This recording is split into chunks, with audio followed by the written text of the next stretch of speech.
स्वागत है आप सभी का आज के इस वीडियो में। आपके इतिहास का दूसरा पाठ का महत्वपूर्ण प्रश्न उत्तर लेकर आया हूं और ये एग्जाम में आने की पूरी संभावना है क्योंकि ये पहले भी आ चुका है। तो चलिए शुरू करते हैं। आपको सब कुछ याद हो जाएगा, बेहतरीन ढंग से आप वीडियो को बस ध्यान से देखते जाइए। प्रश्न है खूनी रविवार क्या है। तो प्रश्न देखते ही आपको समझ में आ जाना चाहिए कि ये कौन से चैप्टर से लिया गया है। तो ये आपके दूसरे चैप्टर से लिया गया है। ये खूबी आपके अंदर होनी चाहिए कि आप समझ जाए कि कौन से चैप्टर से, तब आपके लिए काम आसान हो जाएगा। तो खूनी रविवार ये आपके दूसरे चैप्टर से लिया गया है। ठीक है, साम्यवाद और समाजवाद वाला चैप्टर। ठीक है, तो चलिए अब उत्तर को पढ़ते हैं। बहुत ही आसान उत्तर है और आपको एक ही बार में पूरा समझ में आ जाएगा। चलिए उत्तर को देखिए, बहुत ही आसान है। खूनी रविवार 22 जनवरी 1905 को रूस में हुई एक ऐसी घटना है जिसने इतिहास में अपनी काली छाप छोड़ी। नाम से ही लग रहा है खूनी रविवार, मतलब इस दिन कोई हिंसात्मक चीज हुआ होगा। नाम से ही लग रहा है, इसलिए इस तरह से बोलना है। और 22 जनवरी 1905 को यह घटना हुआ था, ये आपको याद रखना है। और कहाँ हुआ था? रूस में हुआ था। ठीक है, ये रविवार का दिन था, तो यहीं से देखिए। इसलिए इस रविवार के दिन हजारों की निहत्थी भीड़ रोटी की मांग करते हुए सेंट पीटर्सबर्ग की ओर बढ़ी।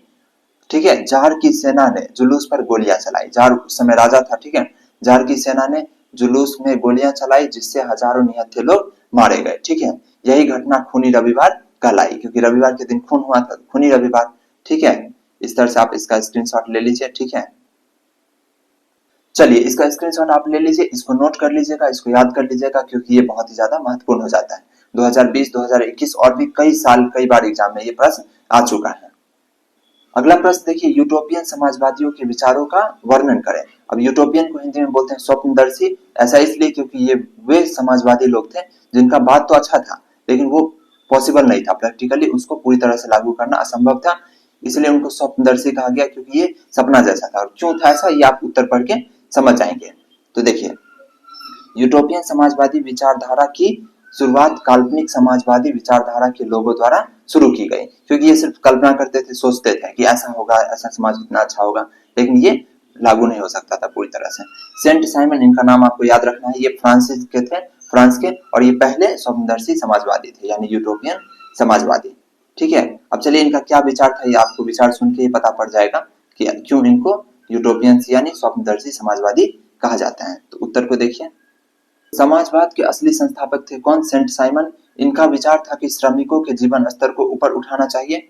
ठीक है, प्रतियोगिता समाप्त होनी चाहिए। यहाँ देखिए, तो यही पे अजीब बात है, प्रतियोगिता कैसे समाप्त हो सकता है? कंपटीशन कभी खत्म होने वाली चीज नहीं है। जब भी लोग बहुत सारे रहेंगे तो होगा ही किसी भी स्तर पे। ठीक है, उत्पादन धनी वर्ग के हाथ में नहीं छोड़ना चाहिए, ये भी असंभव है, बल्कि उनकी सावधानी से नियंत्रण किया जाना चाहिए जिससे निर्धन श्रमिकों को लाभ हो सके। तो ये सब बात सुनने में तो अच्छा लग रहा है लेकिन पॉसिबल नहीं है। ठीक है, कुछ उस तरह से, इसलिए आज किसी भी देश में इस तरह का मॉडल नहीं है।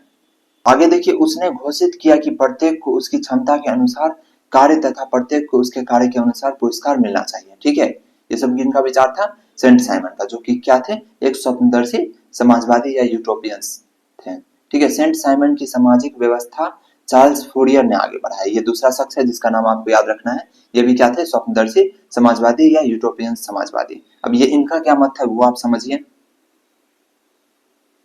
इसमें असंख्य निर्धन श्रमिकों की स्थिति में सुधार लाने के लिए सहकारी समुदायों में संगठित करने की योजना बनाई। ठीक है, परंतु इन दोनों की विचारधारा अव्यावहारिक थी, सिद्ध हुई। ठीक है, इन दोनों की विचारधारा अव्यावहारिक सिद्ध हुई, यानी प्रैक्टिकली वो संभव नहीं हो पाया। ठीक है, 1840 ईस्वी के बाद लुई ब्ला, ठीक है, ये तीसरा शख्स है। ठीक है, तो दो का नाम आप जान चुके, ये तीसरा है यूटोपियन समाजवादी। ठीक है, 1840 ईस्वी के बाद लुई ब्ला फ्रांस का सबसे प्रभावशाली काल्पनिक समाजवादी विचारक और नेता था।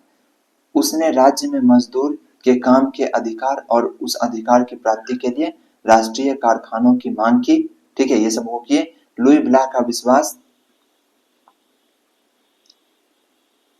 था कि किसका विश्वास था? लुई ब्ला का। लुई ब्ला का विश्वास था कि आर्थिक सुधारों को प्रभावशाली बनाने के लिए पहले राजनीतिक सुधार आवश्यक है। यहाँ पे आप समझिए, तो आर्थिक सुधार तो ठीक है लेकिन राजनीतिक सुधार भी जरूरी है। नहीं, प्रशासनिक जो व्यवस्था है, सरकार जिस तरह से चल रहा है उसमें भी सुधार की जरूरत है और ये सही बात है। ठीक है, तो इन लोगों का बहुत बात सही भी था और कुछ बात, सब बात तो खैर सब सही था लेकिन उस व्यवहारिक नहीं था। ठीक है, फ्रांस से बाहर ब्रिटेन में रॉबर्ट ओवन, सबका नाम आपको याद करना है। सब क्या है? स्वप्नदर्शी समाजवादी।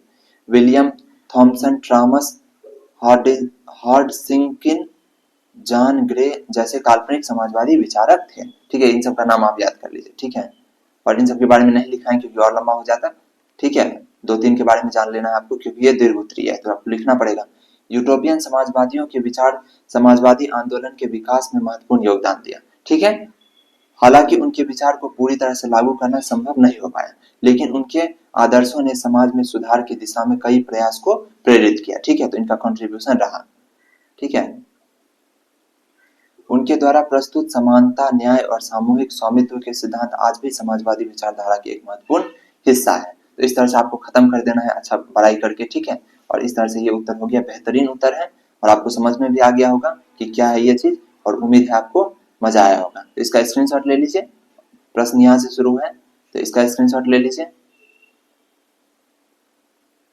फिर ये है इसका ले लीजिए, फिर यहाँ ले लीजिए और ये भी इसका स्क्रीनशॉट ले लीजिए। ठीक है, तो इस तरह से आप याद कर लीजिए आज के आज। ठीक है, और मजा आ जाएगा, आप नोट कर लीजिए अपने नोटबुक में और ये बहुत ही महत्वपूर्ण है, इस बात को याद रखिए।